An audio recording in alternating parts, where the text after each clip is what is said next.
Bismillah, alhamdulillah, wassalatu wassalamu ala rasulillah sallallahu alayhi wasallam. Allahumma shrah li sadri wa yassir li amri wakhlul uqdata min lisani yafqahu qawli. Baganda bange ne bannyinaze mwenna abalungi abawuliriza, omulundi ogwasembayo twali tukyagenda n'omugendo ogw'ebyafaayo by'omubaka alayhi salatu wassalam nga tuli ku paati eya Salman al-Faris nga bamututte bamukidnappinze. Abasajja abo ne tugamba nti tebalina mateeka gonna gaali gabafuga. Ekiseera ekyo kyali kizibu nnyo baganda bange. Salman al-Farisi yagwa mu mpologoma nga tebalina kintu kye bazimbirako. Tujjukire bulungi nti Salman al-Farisi yali takyali mutuuze mu Roma, yali si mutuuze wa Irani, Persia, yali musajja nga ali mu buwaŋŋanguse nga yadduka. Tujjukire bulungi nti yadduka ewaabwe, era olabira ddala nti Allah tabaraka wa ta'ala bw'atyo yali akigeze ti eventually Salman yatundibwa eri abasajja Abawarabu abaju abaali babeera e Yathribu, era bw'aweza emyaka 7 ng'ali mu Yathribu, eŋŋambo we zaatandikira okuyitiŋŋana nti waliyo omusajja eyeeyita nabbi. Abayahudi kye bava baatandika okweraliikirira olweraliikirira lw'otalabangako, naye ate bo engeri gye baakirowoozaamu baali balowooza nti ono kabaka w'Abawarabu, ate era nga kabaka w'Abawarabu bw'abazze Madiina mu Yathribu tuli mu bulabe obw'amaanyi ennyo. Lumu yali anoga emitende waggulu ku muti, kyava awulira omu ku bakama be nga ayogera ne muganda we, n'amugamba nti kabaka w'Abawarabu atuuse.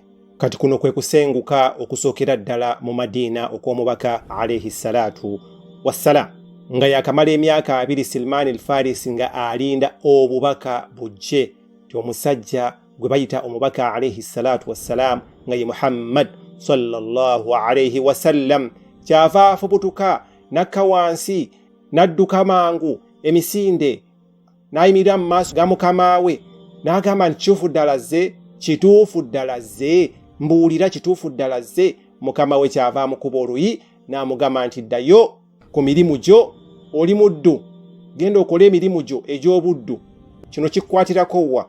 Kati bw'amaliriza n'addayo, era bwe yamaliriza emirimu gye n'aggyako omugabo gwe. Olunaku lwali lwakusatu omubaka alayhi salatu wassalamu lwe yali yakamala e Madiina, kyava amugamba nti nawulidde nti oli mugenyi wano mu Madiina mu ttaka lino, wabula nkuleeteddeyo saddaaka y'entende olyeko. Zino z'entende ze tulima wano. Kati omubaka alayhi salatu wassalam teyagaana, wabula yagamba basuhaba bagende mu maaso okulya, ye nga talya. Kati ekyo ne kikyekinga n'amanya nti ekyo takikoze.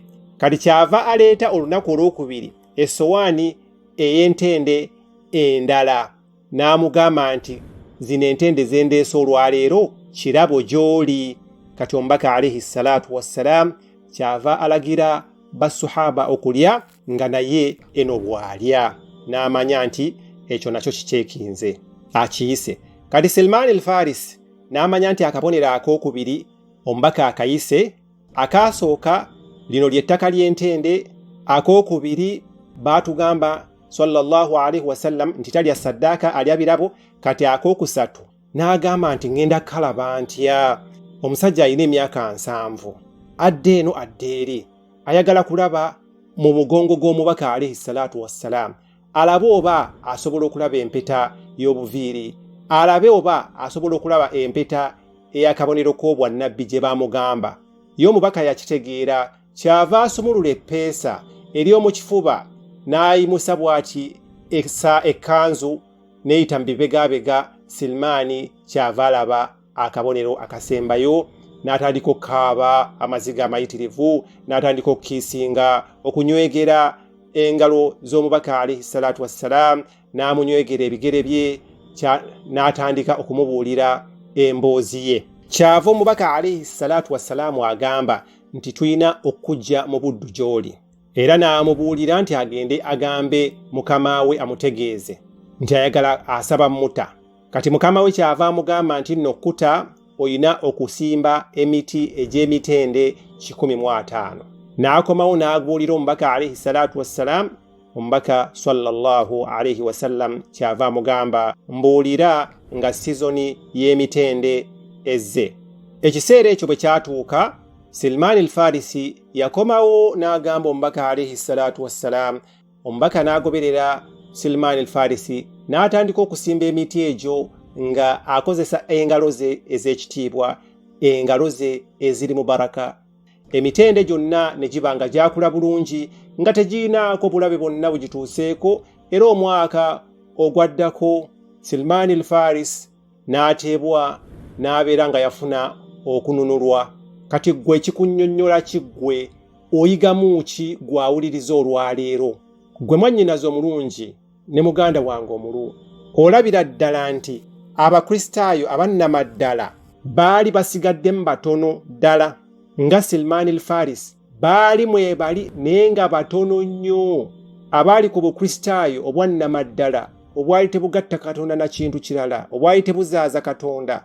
Era waliwo ekyafaayo ekirala ekikulagira ddala nti abakristaayo baali batono nnyo, baali baggwereddemu ddala, nga kye kyafaayo kya Heraclius gwe tumanyi Caesar, kabaka omu ku bakabaka aba Roma. Ono kabaka Heraclius yali kabaka wa Roma ekiseera omubaka sallallahu alayhi wasallam kye yabeereramu nabbi.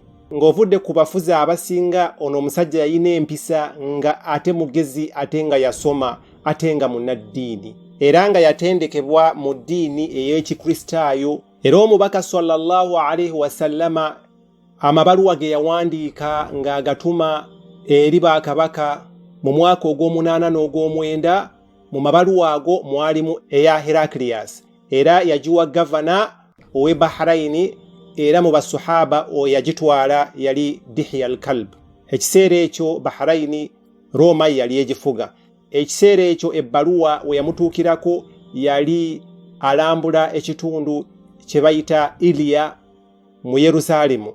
Katonda bw'atyo bwe yakigera nti ebbaluwa ejja kumala ebbanga ttono etuuke ku Heraclius. Olw'ensonga nti Heraclius senga teyali mu kitundu ekyo, yaligenze ku gavana w'e Bahrain n'egenda oluvannyuma n'etuuka ku Heraclius e Italy. Ebbaluwa yali egamba bweti ng'eva wa Muhammad omubaka wa Katonda era ng'egenda wa Heraclius, siramuka obeere mu bukuumi amakulu obukuumi bwa Allah. Siramuka ofune empeera ey'emirundi ebiri, era bw'onaagaana okusiramuka ojja kutwala emisango egy'abantu bo bonna, kubanga bw'ogaana nabo bajja kugaana, kubanga bw'ogaana nabo baba bagaanye. Heraclius kyava abuuza bakabona be, tiwaliyo kalavaani yonna evudde mu Bawarabu?